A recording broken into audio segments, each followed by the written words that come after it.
تعرف إن الحركة أو المشي كفيلة إنها تمنع عنك خطر الإصابة بمرض السكر؟ تعالَ أقول لك، وأنت بتتحرك عضلات جسمك كلها بتكون شغالة، فطبعًا العضلات بتستخدم السكر كمصدر للطاقة عشان يحركها، فده طبعًا هيقلل من مستوى السكر في الدم، وكمان هيزود حساسية الأنسولين، فده طبعًا هيمنع خطر الإصابة أصلًا بمرض السكر. لمّا بتعمل مجهود أو كارديو أنت بتجبر القلب إنه يضخ الدم بشكل أسرع، وده يا معلم كأنك بتمرن قلبك إنه يكون أقوى وبصحة أحسن. النتيجة بقى إن الدم بيوصل لكل حتة في الجسم. تاني حاجة أنت لمّا بتعمل مجهود جسمك بيستخدم الطاقة عشان يحرك عضلاتك، فطبعًا بياخد منين؟ بياخد من الكارب والدهون، يعني جنابك وحاجاتك، فهو لمّا بياخد الحاجات دي بيشحن بقى بيها الطاقة بتاعته، ويبدأ يتحرك. وطبعًا كل ما تتحرك كل ما هتحرق أكتر، كل ما جنابك هتخس فوق. طبعًا أنت عارف وأنا عارف إن جسمي وجسمك بيحتاج أكسجين.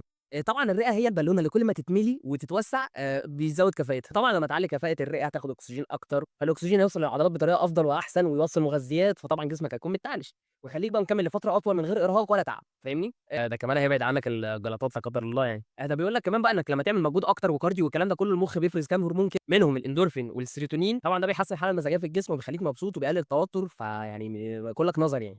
الملخص بقى من كل الكلام اللي إحنا عمالين نحكي فيه ده بقى، حاول تتحرك دايمًا وما تقعدش بأغلب الوقت، يعني حاول دايمًا يبقى في حركة وعشان زي ما بيقولوا الحركة بركة، يعني مش محتاجة عين صراحة يعني. زي ما قُلنا الحركة بتضبط مستوى السكر في الدم، بتعلي الحرق بتاعك، بتخس، بتعمل كل حاجة أنت نفسك فيها. استثمر صحتك ومجهودك في الحاجة اللي تفيدك. أنا محمد حلمي ودي ساعة تغذية.